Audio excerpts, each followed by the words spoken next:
रखे हाई भोले बाबा तीज के बरतिया, अमर सुहाग रखिया कहीं दिन रतिया।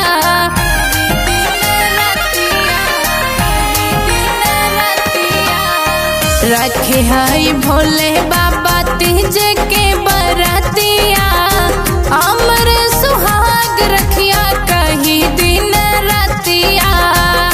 अनामिका कही है तोह से गोहारे भोला, हरदम करत रही तो हर जय जयकारे भोला।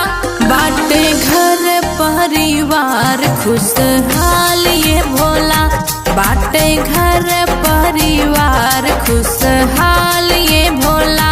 मिले हीरो जैसन दुल्हा हमारी